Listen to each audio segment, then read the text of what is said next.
Hello, my name is Kevin and welcome to the Love Decanters channel. So I did a video about the problems with cut glass. I called it, about how so much of it is similar, and I'm going to show you two pieces. I thought I don't want to leave this subject because when I'm doing my out and about videos, you'll see me skim by so much cut glass, and occasionally I'll focus on pieces, but I wanted to show you like two extremes.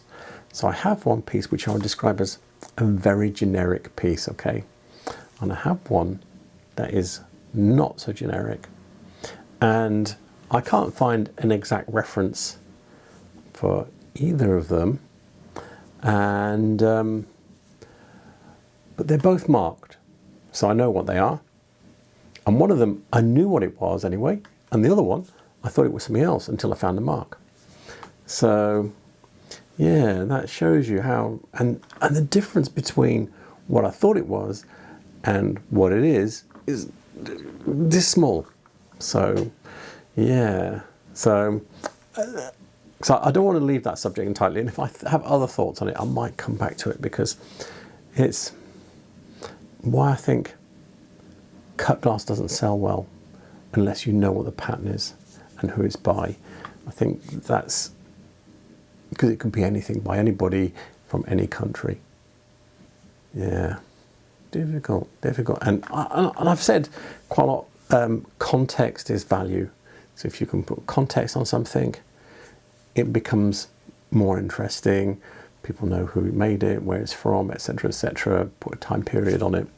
So anyway, let's get on, and I'll start with the very generic piece, and I'll explain why I thought it was something else at first, and show you that in the catalogue, and then I'll show you what it is, okay? And then we'll look at the piece that's very non-generic, very high quality actually, and why I almost immediately knew what it was when I saw it. And it is marked, but I knew what it is, even though I can't find a direct catalogue reference for it. So this is what I call the generic decanter, and yeah, so it's a big one, probably holds about 1 litre, maybe a bit more. I don't think it's quite a Magnum. Look at that. It's just got a straightforward diamond cut. It is, I think it's hand polished. Yeah, so we've got this diamond cut here, star cut base, panel cut neck on the stopper. Stopper's radially cut, it's in good nick actually, fits exactly.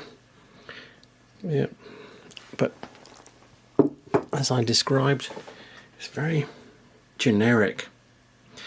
So my looking at this, I would put, because it's hand polished, and everybody went over to acid polish during the 20s, so I don't think it's from the 30s.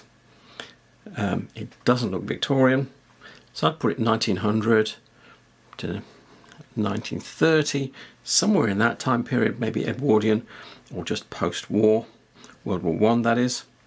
So that was my thoughts on it, and I've seen a decanter like this in one of the catalogues, so let's go away and have a look at that catalogue.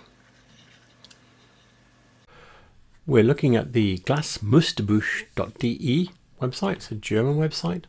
They've changed it, so it looks like this now. It looks a bit like my website with a little blocks like this. Mine's got a picture. Anyway, go to Great Britain. I've got one catalogue for Webb Corbett. It's for 1910. Let's open it up. So we've got this Webb Corbett from 1910, which is the period I'm looking in. If I scroll down, I think it was this one here. So this is what was in my mind, because sometimes I look at catalogues and remember things in them. So this one here. Now, it's very similar. The differences are slightly rounder. The gap between this paneling here and this diamond cut is a bit wider. and there's no panel cutting on the neck.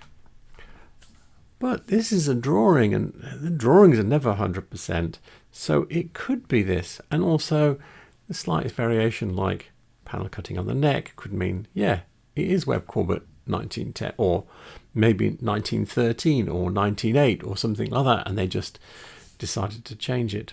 This was a shape that they did, which is why I was thinking of generic. So I mean, if I come off this page, go back a page, you look at this one here, see, they did more decanters this shape, so this was a fairly generic shape for that period, but it looks like, yeah, I know it's not this though. So let's go back and have a look at the decanter again. With my decanter, pick it up. Do you remember I said it's hand polished, not acid polished, so that makes me think it's probably from the same period. And then, right, you can barely see it. I don't know if you are going to see it. No, I don't think you're going to see it. But somewhere just here, it says, I think there. Can I get it to come up? Yeah. Anyway, it says Walsh, England, which means it's made by John Walsh. And that makes it, it's still not valuable, but it probably makes it from an unsellable decanter into a sellable decanter. Because some people will be looking for it because it's John Walsh. And it is, you know, it's a big, heavy, quality thing. But it's a bit generic, but you put the name on it and it goes from being worth a fiver to maybe 15 to 20 pounds or something. I'll find out, because I am planning to sell it. It came in a job lot with a bunch of other stuff. I got a couple of 18th century decanters with the 6 decanters it came with for £30. So if I can make a little bit on this one, that would be nice. Get my money back for my 18th century decanters. It would be fantastic. So I'm not going to beat around with the bush with this one.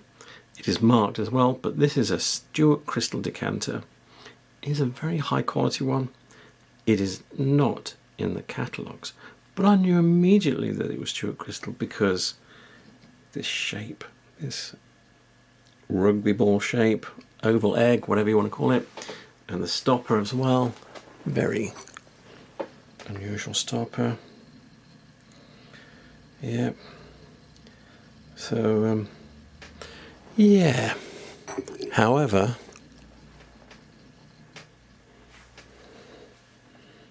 this really heavy duty cut pattern is not in the catalogues. One of the things that also makes it a bit superior is look at the cutting on the foot, on the edge of the foot there, and also the star cutting underneath is kind of a bit unusual as well. Don't even know what you'd call that kind of star.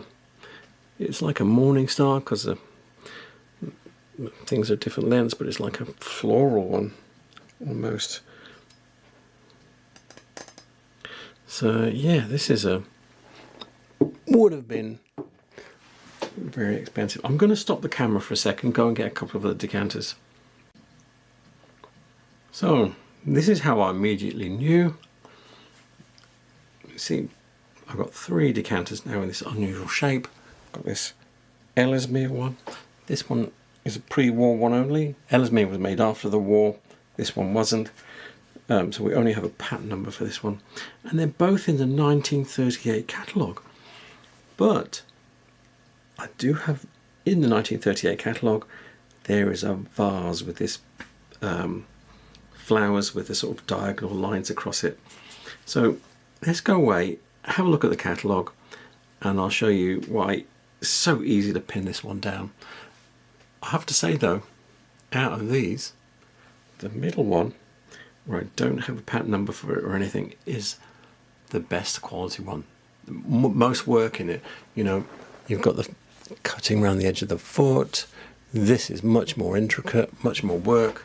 I think when it was new, that would have been the most expensive one of the three. These two on either side, I think, are more stylish actually. Just this one, more work in it. This is the Stuart Crystal catalogue from 1938, downloaded from the Stuart Crystal Collectors Facebook group. And yeah, so these are the decanters that I put flanking the one that I had. We've got two patent numbers here. This is the earliest one, which is 27886, and the slightly later one, 28078. So this is 1938. The catalogue numbers in here go up to 28400 and something. So these probably are like a couple of years earlier, maybe something like 36 or 35. What we can do is go and have a look at the other thing that I mentioned, which is here. So this is the same catalogue, 1938, and yeah, this here, this vase has got the same flowers with this diagonal diaper cutting here. So yeah, and its number is 28197, which is probably only like a year before. So this is probably 1937, maybe 1936, but it's slightly later than the other two. And it's the only one I've ever seen. And then they weren't, so we're saying it's close to this catalogue, but then it's not in this catalogue, which probably means they made it for a very short length of time, maybe a year, maybe less.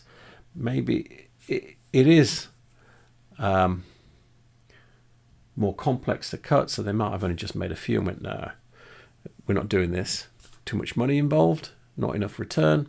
Anyway, it is a later one, but it's not in this catalogue. It's very made, probably close to this catalogue 1938, but it's not in here.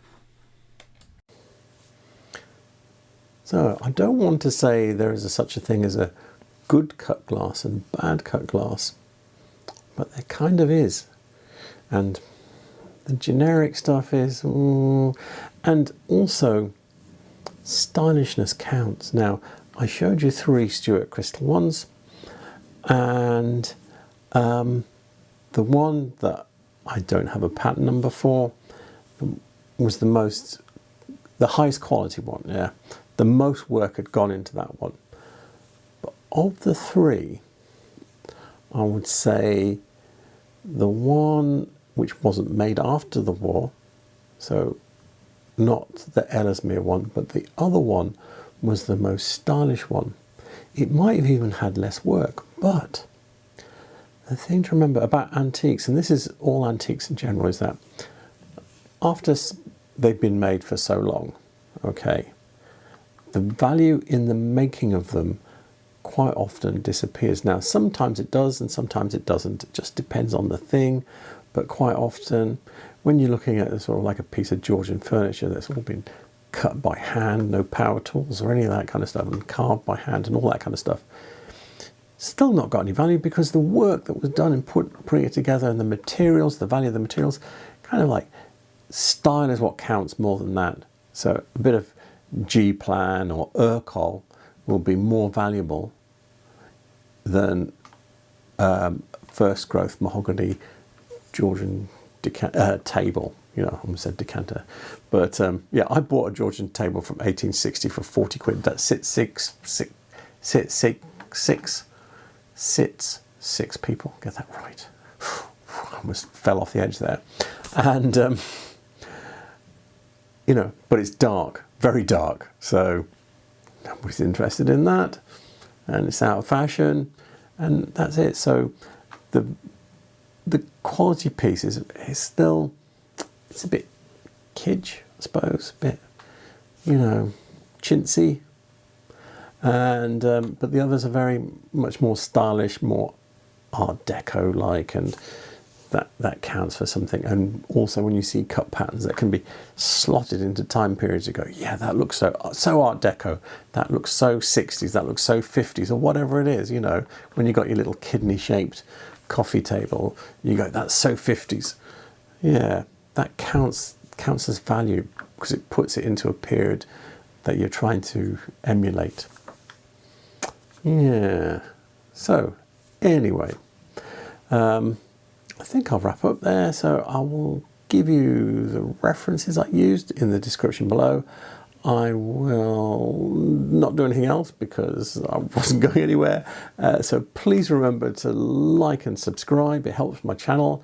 And yes, I'll be making more videos. And it's the glass fair this weekend. Yeah, I'm going. So if you're there on Sunday, I'll be there. And so thank you for watching. Maybe I'll see you at the glass fair. Have a good night. Good night.